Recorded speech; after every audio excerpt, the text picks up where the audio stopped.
बेटी ही क्यों लगती है बोझ। कविता अपने माता पिता की बहुत लाडली थी। 3 बड़े भाइयों की बहन थी। कोई भी चीज मांगने पर उसी वक्त सामने हाजिर हो जाती। पूरे घर में रौब था उसका।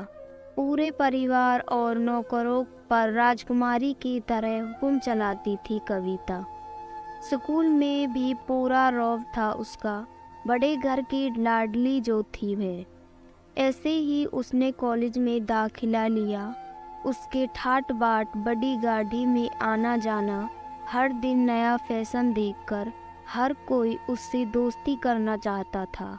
थोड़े ही दिनों में उसके बहुत से दोस्त बन गए। पूरे कॉलेज में उसकी अपनी एक ही पहचान थी। इन दिनों उसके घर एक रिश्ता आया। खानदानी लोग थे और पापा की पूरी जान पहचान थी उसके साथ। कविता के साथ कोई ज़बरदस्ती नहीं थी, पर कविता ने फिर भी हाँ कर दी क्योंकि वह अपने परिवार से बहुत प्यार करती थी। वह जानती थी कि वह लोग उसका अच्छा ही सोचेंगे। लड़के का नाम राज था। राज काफ़ी पढ़ा लिखा था और समझदार लड़का था। ससुराल वाले भी बहुत अच्छे थे। ससुराल में कविता की जगह वैसी ही थी जैसी मायके में। कोई भी कार्य कविता की सलाह के बिना नहीं होता था। सबकी लाडली बहू बन गई थी वह। फिर उसके घर एक बेटे का जन्म हुआ। राहुल कविता को जान से प्यारा था। पोता पाकर ससुराल वाले तो फूले नहीं समाते थे। कविता कभी कभी सोचती कि उसकी किस्मत कितनी अच्छी है। उसका हर अपने उसे कितना प्यार करता है। चाहे जीवन में कैसा भी समय आए, मेरे अपने हमेशा मेरे साथ हैं। मैं कभी अकेली नहीं हो सकती। कितनी खुशकिस्मत हूँ मैं। पर शायद कविता की खुशियों को उसकी अपनी ही नज़र लग गई थी। एक दिन वह मायके जाने की जिद कर बैठी। राज को बहुत काम था, लेकिन वह फिर भी उसे ले गया। रास्ते में उनकी गाड़ी अन्य गाड़ी से टकरा गई। कविता, राज और राहुल बहुत बुरी तरह से जख्मी हो गए। काफ़ी दिनों के इलाज के बाद राज और राहुल तो ठीक हो गए, लेकिन कविता पूरी तरह ठीक ना हो सकी। सर पर चोट लगने के कारण वह अपनी आंखों की रोशनी खो बैठी। अब कविता की किस्मत जैसे उल्टे पांव चलने लगी। मायके वाले कुछ दिनों तक उसने मिलने आते रहे, फिर कभी कभार फ़ोन ही करके पूछ लेते कि अब कैसी हो। धीरे धीरे ये सिलसिला भी कम हो गया। ससुराल वालों की सहानुभूति भी कम होने लगी। घर में किसी को पास बैठने के लिए कहती तो जवाब मिलता, बहुत काम है, अब तुम भी हाथ नहीं बटा सकती। राज भी चिड़चिड़ा हो गया था। बस राहुल ही था उसके साथ, जिसके साथ हंसते खेलते उसका वक्त गुजरता। एक दिन कविता के हाथ से कुछ सामान गिर गया, जिसकी वजह से राहुल को हल्की सी चोट लग गई।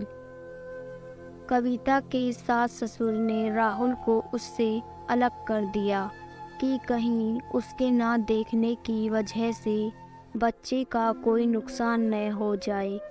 जाने की इच्छा रखी तो राज उसे तुरंत मायके छोड़ आया, जैसे कि वह भी यही चाहता था।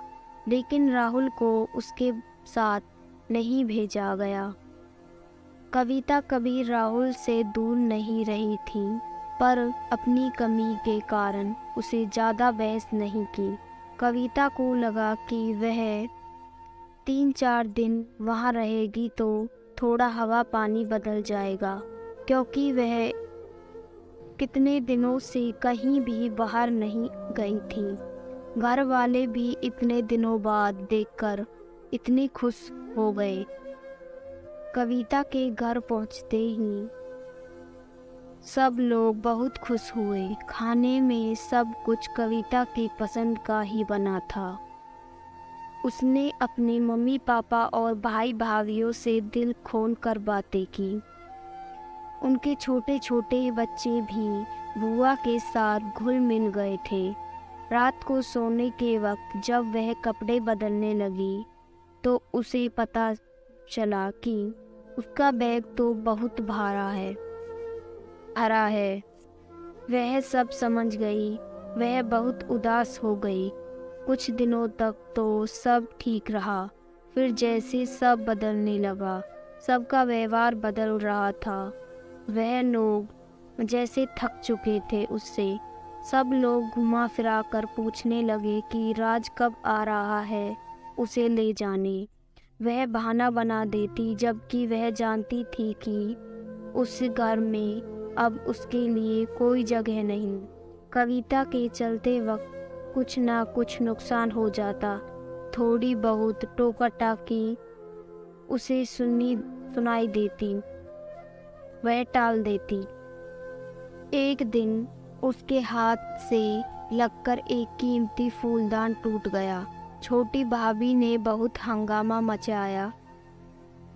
कविता के माता पिता रोज रोज के झमेले से तंग आ गए थे।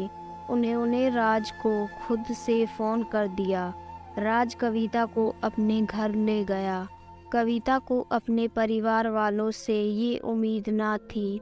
जिस कविता के कहे बिना घर में एक पत्ता भी नहीं हिलता था, उस घर के लिए वह अब बोझ बन चुकी थी। राज के साथ ससुराल आते वक्त वह बहुत खुश थी, क्योंकि वह अपने घर जा रही थी, अपने जिगर के टुकड़े राहुल के पास। परंतु यह खुशी भी कुछ पल ही थी। सारा बंदोबस्त पहले ही किया हुआ था। कविता को सीधे ऊपर वाले कमरे में पहुंचा दिया गया। राहुल से दूर रहने की सख्त चेतावनी दी गई। एक काम वाली लता को उसकी जिम्मेदारी सौंपी गई, जो उसके खाने पहनने जैसी ज़रूरतों का ध्यान रखती। कविता ज़्यादातर चुप ही रहती। कभी कभी काम वाली लता से थोड़ा बतिया लेती।